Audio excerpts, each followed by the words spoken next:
आणखी एक महत्त्वाची बातमी, विधान परिषदेच्या 9 जागांसाठी 12 मे रोजी मतदान। निवडणूक आयोगाकडून विधान परिषद निवडणुकीचा कार्यक्रम जो आहे तो जाहीर झालेला आहे। विधान परिषदेच्या 9 जागांसाठी आता 12 मे रोजी मतदान होणार आहे। 13 तारखेला हा कार्यकाळ जो आहे तो संपतोय आणि निवडणूक आयोगाकडून विधान परिषद निवडणुकीचा कार्यक्रम आता जाहीर झालाय।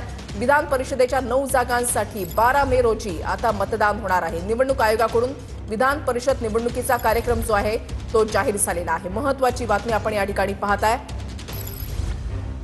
निवडणूक आयोगाकडून विधान परिषद निवडणुकीचा कार्यक्रम हा जाहीर झालेला आहे। 9 जागा आहेत विधान परिषदेच्या आणि याच्यामध्ये जर संख्याबळानुसार आपण जर पाहिलं तर भाजपच्या वाट्याला 5, त्याच्यानंतर शिवसेनेच्या वाट्याला 2 आणि राष्ट्रवादीच्या वाट्याला 1 जागा आणि मवियाच्या वाट्याला 1 जागा येण्याची शक्यता आहे।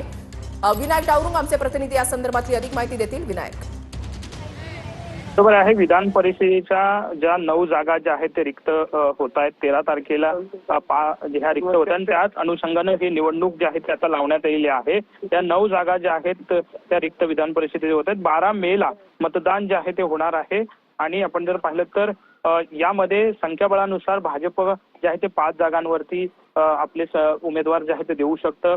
ज्या संख्याबळानुसार महायुतीकडे अधिक संख्याबळ असल्यामुळे महायुतीचे जास्तीत जास्त उमेदवार 8 उमेदवार महायुतीचे असू शकतात, तर एक विरोधी पक्षाला उमेदवार जो आहे तो मिळू शकतो संख्याबळानुसार। त्यामुळे ही निवडणूक होते की बिनविरोध निवडणूक होते हे बघावं लागेल, परंतु यामध्ये ठीक, नक्कीच धन्यवाद विनायक दिलेल्या सविस्तर माहितीसाठी।